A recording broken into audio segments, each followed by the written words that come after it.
विद्यार्थी मित्रों, आज हम कक्षा 9 में हिंदी विषय में बात करेंगे, जिसमें हम पाठ 6 मेरी बीमारी सामान्य ली वो पाठ हम आज पढ़ेंगे। उसके लेखक हैं हरिवंश राय बच्चन।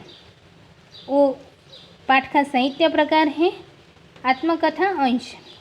जन्म हरिवंश राय बच्चन का जन्म सन ईस्वीसन 1907 में और निधन हुआ था ईस्वीसन 2003 में हुआ था।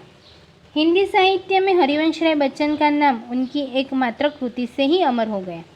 हालांकि विपुल मात्रा में साहित्य सर्जक किया है, छायावादोत्तर काल के कवियों में बच्चन एक विशिष्ट सर्जक रहे हैं। इलाहाबाद विश्वविद्यालय के अंग्रेजी के प्राध्यापक के रूप में, तत्पश्चात दिल्ली में सरकारी सेवा, आकाशवाणी और एक अन्य स्थलों पर आपने सेवा दी। भारत के एक विशिष्ट कवि के रूप में राष्ट्रपति जी ने उन्हें राज्यसभा का सदस्य मनोनीत किया था। प्रारंभिक नौकरी पायोनियर प्रेस में की थी। मधुशाला के कवि के रूप में बच्चन जी को इतनी शोहरत मिली कि उनकी मधुशाला का सभा सम्मेलनों, कवि गोष्ठी आदि में होता था। लोग बड़ी संख्या में उमड़ते थे। कैम्ब्रिज यूनिवर्सिटी से जोहन पेटर्स नामक कवि के समग्र वाङ्मय पर आपने पीएचडी की है। केंद्रीय मंत्रालय दिल्ली में आपने हिंदी विशेषज्ञ के रूप में अप्रतिम कार्य किया है। आपको कई पुरस्कार जैसे सोवियत लैंड पुरस्कार, साहित्य अकादमी पुरस्कार और पद्म विभूषण आदि पदवी प्राप्त हुई है। तीर पर कैसे रुकूं मैं आज, लहरों का निमंत्रण, और इस पार प्रिय तुम हो, मधु है, उस पार न जाने क्या होगा, जैसी काव्य पंक्तियाँ आज भी लोगों की जबान पर हैं। मधुशाला, निशा निमंत्रण, सप्तरंगिनी, मिलन यामिनी, याकुल अंतर और एकांत संगीत नामक उनके सुप्रसिद्ध काव्य संग्रह हैं। तो क्या भूलूं क्या याद करो, नीड़ का निर्माण, फिर बसेरे से दूर और 10 द्वार से सोपान तक शीर्षक में 4 खंडों में लिखी आपकी आत्मकथा है। मेरी बीमारी सामान्य ली आत्मकथांश है, जो क्या भूलूं क्या याद करूं में से लिया गया है। बच्चन जी की प्रथम पत्नी का नाम श्यामा था, जो सही अर्थ में एक आदर्श जीवन संगिनी थी। श्यामा की बीमारी उसकी खुद की न होकर बच्चन जी की थी, जो सेवा करते करते ले ली गई। बच्चन जी का यह मंतव्य श्यामा की पति भक्ति, कर्तव्य पारायण और निष्ठा का प्रतीक है। प्रस्तुत आत्मकथांश में श्यामा की बीमारी का दर्दनाक और कारुण्य सभर निरूपण मिलता है, तो दूसरी ओर कवि की भावुकता और संवेदनशीलता का प्रगटीकरण मिलता है।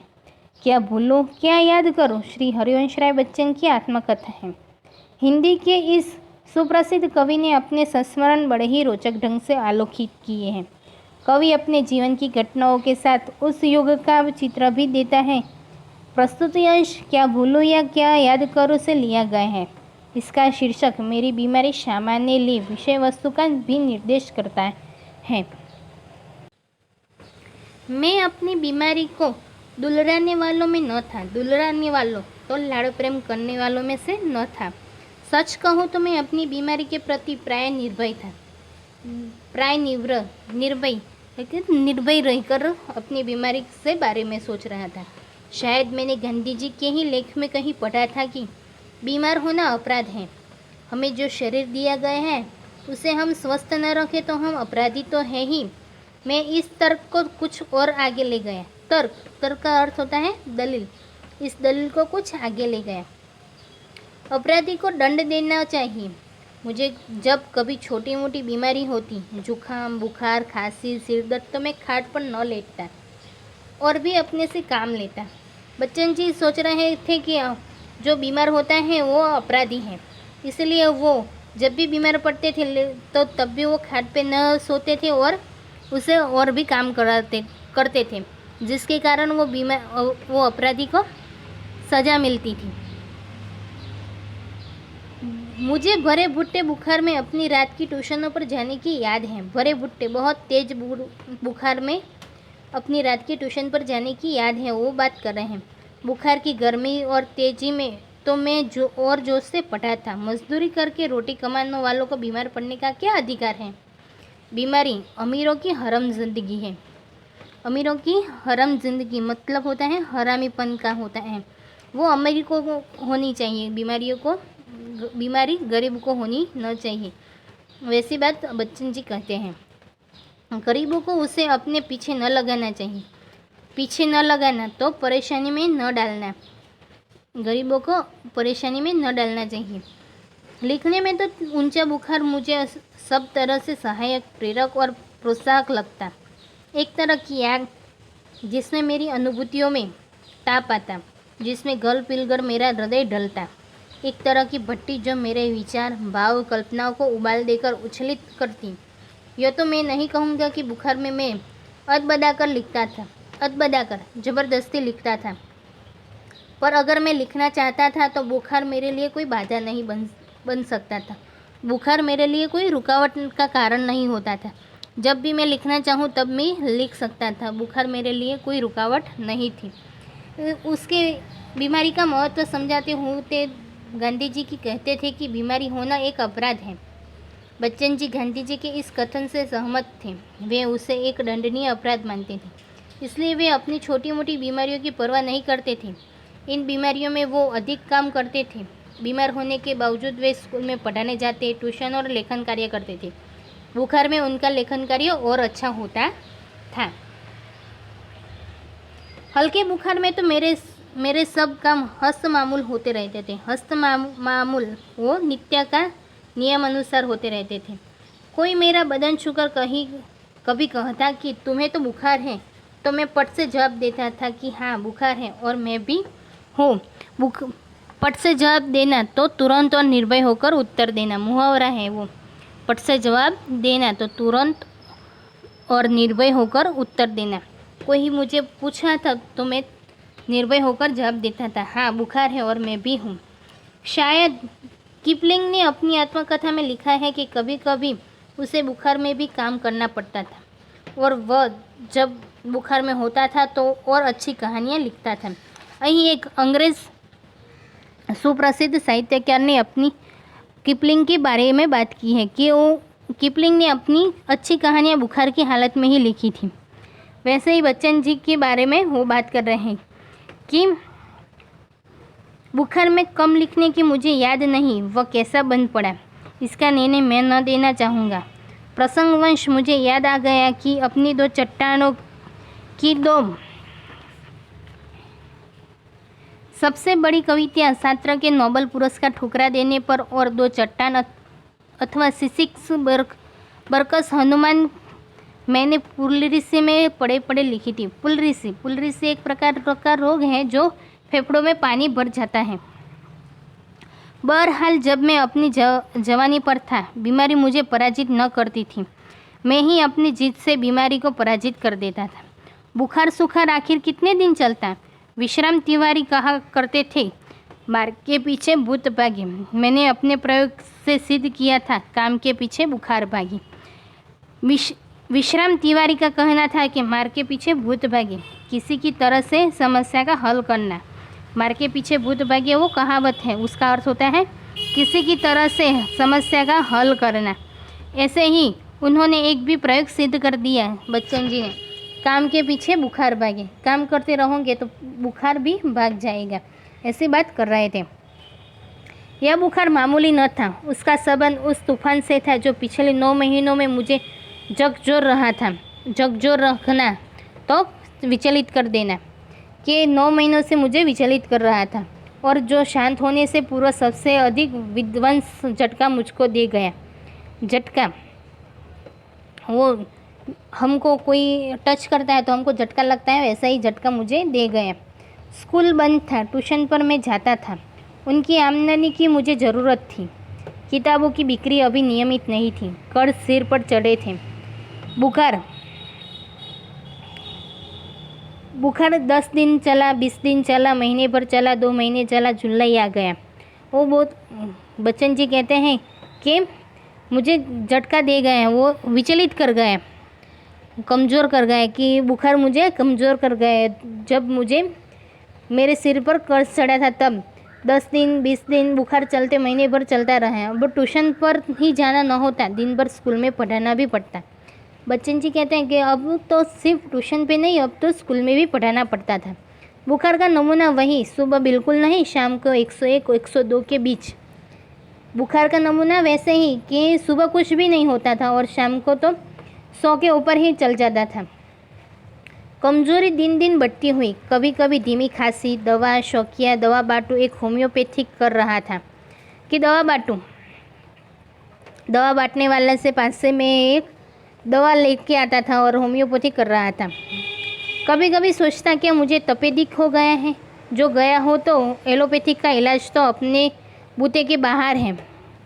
बूते के बाहर એટલે कि शक्ति के परे होना, कि हमारे ऊपर उसका बूते के बाहर का मतलब होता है कि हम अपनी शक्ति से अधिक होता है वो, कि एलोपैथिक तो हम कर नहीं सकते। क्या उस समय मेरी जिह्वा पर सरस्वती बैठी थी जब मैंने कहा था कि श्यामा का बुखार मैं लेने जा रहा हूँ? तब वो बोल रहे हैं कि जब मैंने बोला कि मैं श्यामा का बुखार लेने जा रहा हूँ तो तब मेरी जिह्वा पर सरस्वती बैठी थी। कही हुई बात सच होना, जिह्वा पर सरस्वती बैठना तो कही हुई बात सच होना। वो उन्होंने जो बात कही थी वो सच हो गई। क्या मैं बीमार हूँ इसलिए श्यामा स्वस्थ है, जिसने पिछले 6 वर्षों से उस महीनों में ज्वर मुक्ति नहीं जानी है? वो बोल रहे हैं कि जब मैं बीमार हूँ तो श्यामा स्वस्थ हो गई। जो ज्वर मुक्ति એટલે कि ताव से मुक्त नहीं हुई, 6 महीनों से श्यामा जी ताव से मुक्त नहीं हुई थी, लेकिन जब बच्चन जी बीमार हुए तो स्वस्थ हो गई। पर श्यामा को मेरी बीमारी भीतर ही भीतर खाई जा रही थी। उसने अपने अच्छा बल से जैसे अपने को स्वस्थ कर लिया था कि वह भी कहीं मेरी चिंता न बन जाए। उसके अतिरिक्त मेरी बीमारी का शायद किसी को पता भी न था, क्योंकि सारे काम तो मैं सामान्य रूप से किए ही जाता था। गर्मी में तो सभी थोड़े बहुत दुबले हो जाते हैं। एक दिन उसने मुझसे कहा कि मैं डॉक्टर बीके मुखर्जी से अपनी परीक्षा कराऊं। मैंने टाल मटोल की तो उसने ब्रह्मास्त्र छोड़ दिया। टाल मटोल की तो वो बोल रहे हैं कि जब मैंने आज उसके बारे में सोचा ही नहीं, उसको छोड़ ही दिया, आनाकानी करने लगा। टाल मटोल करना मतलब आनाकानी करना। तो तब उसने ब्रह्मास्त्र छोड़ा। ब्रह्मास्त्र का मतलब होता है अचूक अस्त्र, जो कोई समय के बाद ही उसका उपयोग कर सकते हैं हम। मैं जब तक अपने डॉक्टर को न दिखाऊं वह खाना नहीं खाएगी। ब्रह्मास्त्र का मतलब क्या होता है कि वो हट करके बैठ गई कि जब आप डॉक्टर को नहीं बताओगे तब तक मैं खाना नहीं खाऊंगी। ब्रह्मास्त्र तो मानना ही था। वो बोल रहे हैं कि ब्रह्मास्त्र तो मानना ही पड़ा, क्योंकि वो श्यामा ने उसकी ब्रह्मास्त्र छोड़ दिया। तो जब तक उन्होंने डॉक्टर को नहीं दिखाऊंगे तब तक वो खाना नहीं खाएगी, इसलिए वो मानना ही तो पड़ा। डॉक्टर मुखर्जी को भय था कि मुझ पर क्षय का आक्रमण हुआ है। डॉक्टर मुखर्जी क्या बोल रहे थे कि उसको भय था कि मुझे क्षय का आक्रामक हुआ है। नुस्खा उन्होंने लिख दिया और कुछ दिन चिंतामुक्त होकर पूरी तरह आराम करने को कहा। नुस्खा मुझे मौत का परवाना लगा। क्या मेरी विदा का समय आ गया? उन्होंने मुझे एक नुस्खा दे दिया। तब मुझे लगा कि मौत का परवाना है, એટલે कि मृत्यु का कारण बनना।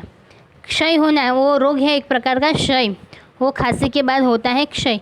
इसलिए ब्रह्मास्त्र छोड़ा। तब ने उन्होंने डॉक्टर की जांच करवाई, तब पता चला।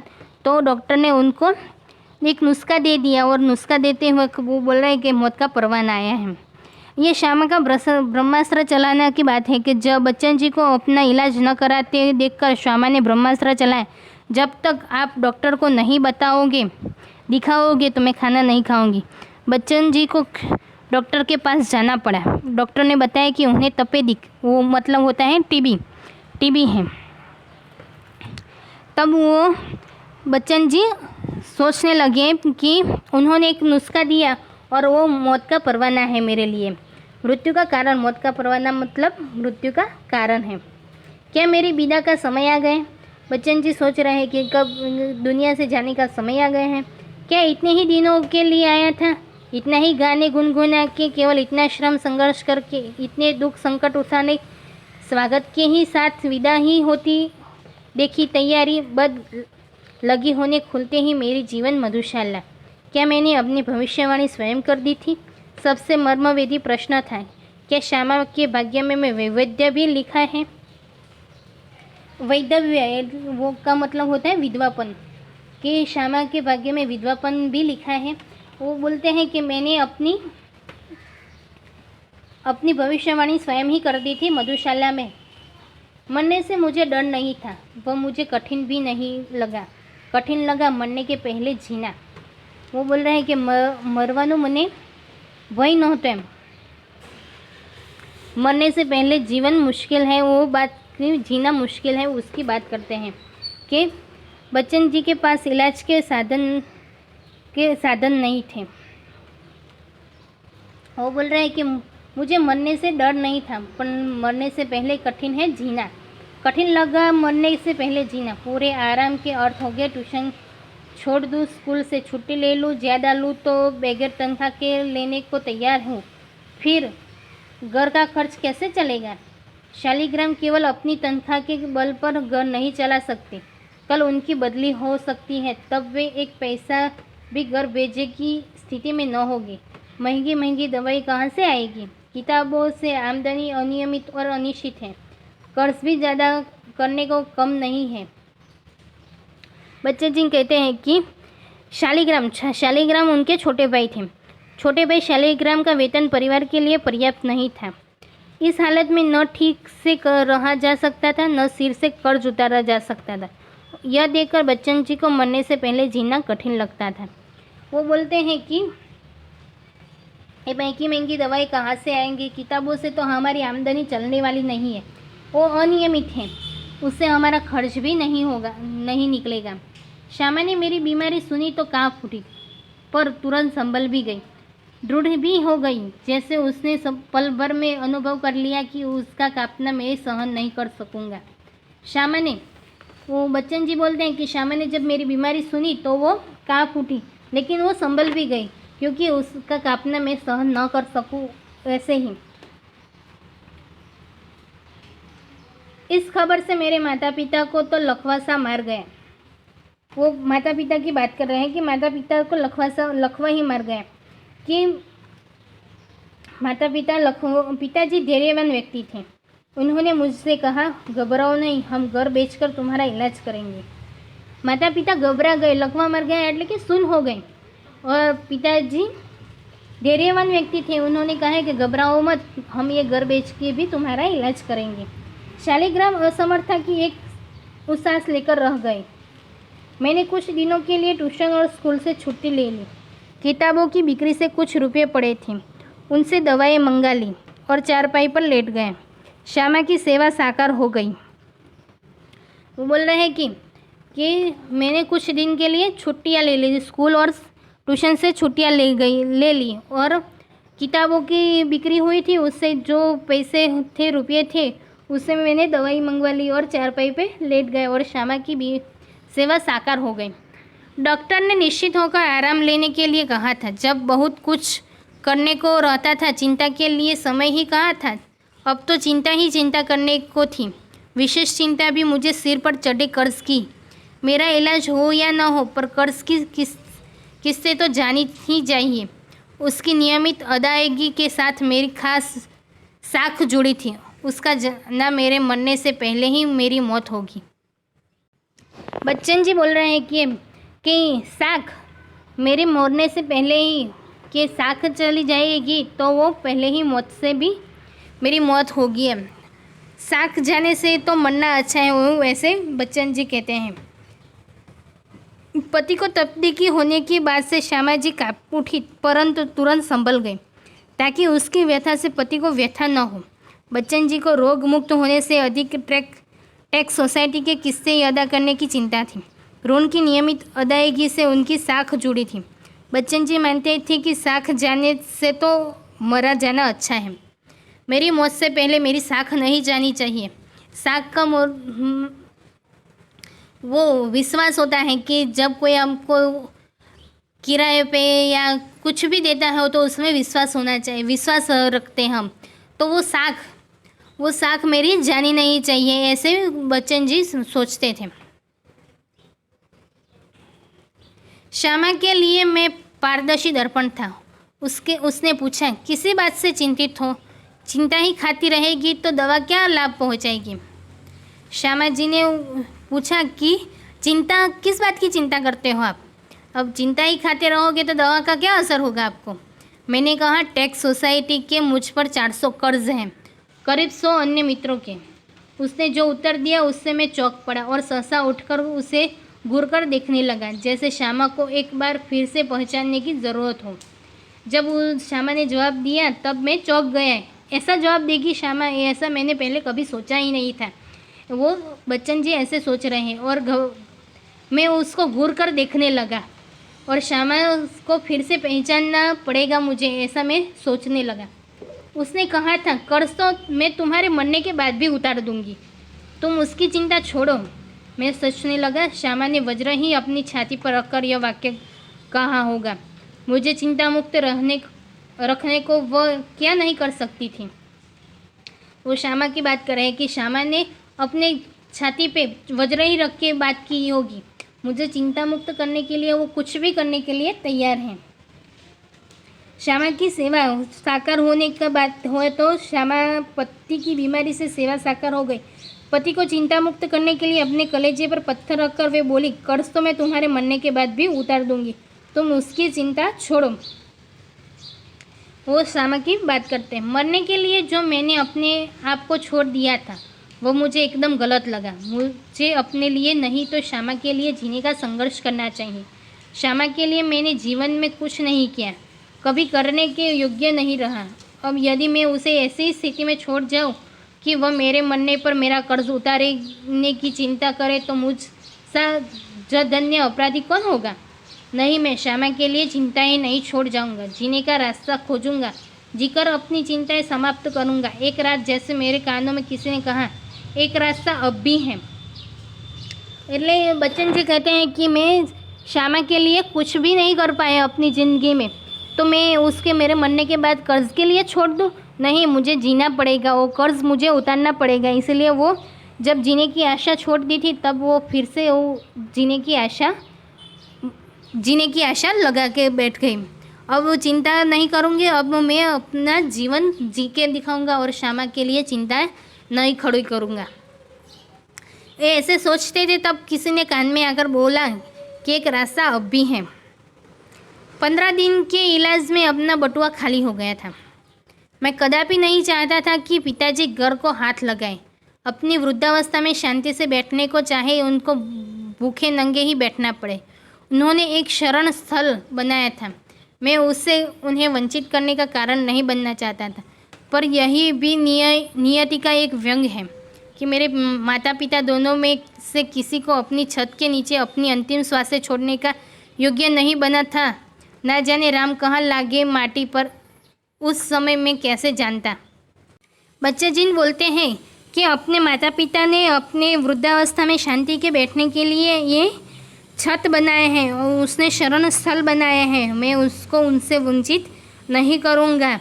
ना चाहते हैं वो मेरे माता पिता दोनों को किसी के अपने छत के नीचे अंतिम श्वासें छोड़ने का योग्य नहीं बनना था, कि वो बोल रहे हैं कि माता पिता अपने ही शरणास्थल जो उन्होंने बनाए हैं उसके नीचे ही वो अपने अंतिम श्वास छोड़े, वैसा मैं सोच रहा हूँ। लेकिन मेरी बीमारी के कारण वो बेचने की बात कर रहे थे, वो मैं उसका कारण नहीं बनूँगा, वैसे ही बच्चन जी कहते हैं। और एक दिन मुझे वह रास्ता दिखाई दिया जिस पर अपने बल पर चलकर मैं अपनी चिंताएं समाप्त कर सकता था। किसी के लिए, विशेषकर श्यामा के लिए, मैं कोई चिंता नहीं छोड़ूंगा। बच्चन जी कहते हैं कि मैं किसी के लिए नहीं, लेकिन श्यामा के लिए मैं चिंताएं नहीं छोड़ूंगा। इस संकल्प ने मुझे दृष्टि भी दी, बल भी दिया। ये संकल्प से मुझे दृष्टि भी मिली और बल भी मिला। मैंने डॉक्टर बीके मुखर्जी के पास जाकर कहा, डॉक्टर साहब, आपका इलाज बहुत महंगा है, मेरे पास आपके इलाज के लिए पैसे नहीं हैं। बच्चन जी डॉक्टर के पास जाके बोलते हैं कि मेरे पास सब पैसे नहीं हैं और आपका इलाज बहुत महंगा है। इसके पूर्व कि मैं कुछ और कहूँ या पूछूं, उन्होंने अपने बदनाम मुँह फट स्वभाव से कहा, पैसे नहीं हैं तो जाओ मरो। उसके आगे मैं कुछ कहूँ उसके पहले ही उन्हें बदनाम मुँह फट, जो उनका मुँह है बदनाम हुआ मुँह, वो कहते हैं ना कि डॉक्टर तो फीस वसूलने ही के लिए होते हैं, वो तो कमाने के ही बैठे हैं, वैसे ही बात कर दी उन्होंने भी। पैसे हो तो इलाज कराना, नहीं हो तो जाओ मरो जाके। वैसे ही डॉक्टर ने भी बोल दिया था। मुझे जीवन में चुनौती से ही बल मिलता है।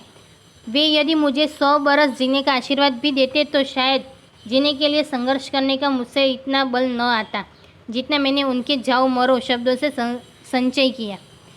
बच्चन जी कहते हैं कि डॉक्टर मुझे ऐसे आशीर्वाद देते कि 100 बरस जियो, तो वो मुझे उतना बल नहीं मिलता जितना उन्होंने कहा कि जाओ मरो।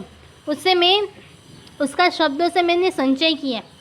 लड़कपन में मेरे पड़ोसी बाबू मुक्ता प्रसाद ने लुई कुने के पानी के इलाज से मुझे परिचित कराया था। मेरी ऐसी बीमारी के लिए ठंडे पानी के टब में बैठकर सिटस बाथ लेने का विधान था। एलोपैथी में क्षय के रोगी को दूध, घी, मक्खन, अंडा अधिक से अधिक दिया जाता था। पुणे के इलाज में चिकना मना था। सिर्फ कच्ची सब्जियां, फल, भीगे चने, गेहूँ आदि पर रहना था। એટલે बच्चन जी बोलते हैं कि एलोपैथिक इलाज में वो क्षय के टीबी के रोगों को दूध, घी, मक्खन, अंडा अधिक से अधिक दिया जाता था। वो चिकनापन वाला सब कुछ दिया जाता था, लेकिन ये पुणे के इलाज के लिए चिकनापन बिल्कुल मना था। मेरी स्थिति अनुकूल था और कामकाज साधारण किए जाना था। मैंने बीके मुखर्जी का नुस्खा फाड़ डाला और पुणे के अनुसार सिटस बाद आरंभ किया। तदनुसार बुखार आदि रखी। स्कूल भी जाने लगा। केवल रात वाली ट्यूशन छोड़ दी। उसका मुआवजा एक तरह से किताबों की बिक्री से मिल जाता था। श्यामा ने मेरा विरोध न किया। जीवन भर में जिस रास्ते पर भी चला उसने स्वस्तिक पंथा कहा और मेरे पीछे चली। बच्चन जी कहते हैं कि श्यामा ने कभी भी मेरे रास्ते को रोका टोका नहीं है। जिस पथ पे, जिस रास्ते पे मैं चला उसके रास्ते पे वो भी मेरे साथ चल पड़ी थी। वो उस दिनों में मैंने ट्यूशन की क्लास छोड़ दी थी, लेकिन स्कूल जाता था और किताबों की बिक्री होती थी, उससे हमारा घर खर्च निकल जाता था। मेरी स्नान चिकित्सा के संबंध में भी वह प्रतिदिन अपनी सेवा सहयोग देती रही।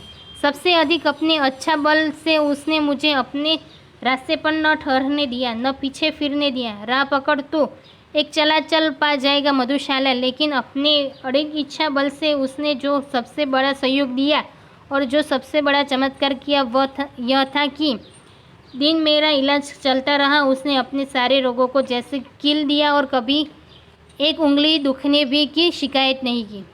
उस बच्चन जी कहते हैं कि जिन दिनों में मेरा इलाज हो रहा था तब भी श्यामा ने एक भी शिकायत नहीं कि मुझे ये दुख है, मुझे ये दर्द है। वो सब कुछ उन्होंने छोड़ दिया और कुछ भी शिकायत नहीं की। वही जीवन की चुनौती के बारे में बात की थी कि डॉक्टर मुखर्जी का यह कथन बच्चन जी के लिए चुनौती बन गया। परेशानियों के बावजूद वे निराश नहीं हुए। उन्होंने लुई कोने की चिकित्सा पद्धति अपनाई जिससे खर्च नहीं के बराबर था। उन्हें शाब्दिक बल मिला। श्यामा जी की सेवा से उन्होंने अपने रोगों की शिकायत न कर पति की निश्चित बनाए रखा। वो श्यामा जी ने अपने रोगों की बिल्कुल चिंता परवाह नहीं की और बच्चन जी को निश्चित बनाए रखा कि बच्चन जी को उन्होंने अपनी सेवा दी और बच्चन जी को निश्चित बना दिया। शायद इस निश्चितता ने मुझे अपने रोग से लड़ने का जितना बल दिया उतना किसी चीज़ ने नहीं। इस आत्मनियंत्रण, आत्मनिग्रह, इच्छा बल, हठ योग की समझ में नहीं आता उसे क्या नाम दूं। बड़ी महंगी कीमत उसे चुकानी पड़ी। अपने क्षय जर से पूर्णतः मुक्त हो जिस दिन मैंने सामान्य भोजन किया 15 अप्रैल 1936 को, ठीक उसी दिन वह चारपाई पर गिरी और फिर न उठी। 216 दिन बराबर रोग शैया पर पड़े रहने के बाद 17 नवंबर 1936 को उसने अपना शरीर छोड़ दिया। श्यामा के और अपने विवाहित जीवन के अंतिम 18 महीनों में मुझे और उसे दोनों को मौत के साथ संघर्ष करना पड़ा। मेरे संघर्ष में श्यामा ने अपनी इतनी आंतरिक मंगल कामना दी, इतना सहयोग दिया, इतनी अपनी सेवा दी, इतना अपने को दिया, इतना अपनी ओर से मुझे चिंता विमुक्त रखा कि मैं उस संघर्ष के विजयी हुआ। पर उसके संघर्ष में बहुत मैंने अपनी शुभकामना दी, बहुत सहयोग दिया, बहुत सेवा दी, बहुत अपने को दिया, पर वह पराजित हो गई। संभवत एक मोर्चे की कमजोरी से वह मेरे विषय में मृत्यु की अंतिम श्वासों तक चिंता मुक्त नहीं हो सकी। बच्चे जिन कह रहे हैं कि जब मैं अपने आत्मनिर्भर आत्मनिग्रह इच्छा बल से हठ योग की समझ में नहीं आता, उसे नाम दूँ बड़ी महंगी चीज़ है कि वो श्यामा ने महंगी कीमत चुकाई। जिस दिन बच्चन जी ने क्षय के ज्वार से मुक्त हुए, जिस दिन बच्चन जी वो पुराना खुराक लेना शुरू किया, उस दिन सामान्य भोजन किया, उसी दिन श्यामा 4 खाट पर पड़ी, फिर वे कभी न उठी। उन्होंने अंतिम सांसों तक बच्चन जी का ख्याल रखा। बच्चन जी का ख्याल था श्यामा ने मेरी बीमारी लेकर वो मुझे निश्चित रखने के प्रयत्न में भारी कीमत चुकाई। श्यामा जी सच्चे अर्थों में बच्चन जी की अर्धांगिनी थी। उस श्यामा जी ने बच्चन जी को अंतिम सांस तक चिंता मुक्त कर दिया उनको, और उनकी बीमारी श्यामा ने ली और वो मृत्यु पामी। वो 216 दिन तक वो शैया पर पड़ी और 17 नवंबर 1936 को वो अपना शरीर त्याग कर दिया। श्यामा जी ने अपना शरीर त्याग कर दिया था, इसलिए इस पाठ का नाम दिया है मेरी बीमारी श्यामा ने ले ली। श्यामा ने बच्चन जी की बीमारी ले ली थी। अब यहाँ पाठ अपना पाठ यहाँ पे पूर्ण होता है। टिप्पणी देखते हैं। पुलरिसी दांतों की बीमारी, फेफड़ों में पानी भर जाना। टाल मटोल तो टालना, आनाकानी करना। अदायगी देना प्रदान करना। नुस्खा उपाय आत्मनिग्रह, आत्मा पर अंकुश। एलोपैथी अंग्रेजी पद्धति की आचार पद्धति। नेचुरोपैथी प्राकृतिक उपचार पद्धति। यहाँ पे हमारा 6वां पाठ पूर्ण होता है।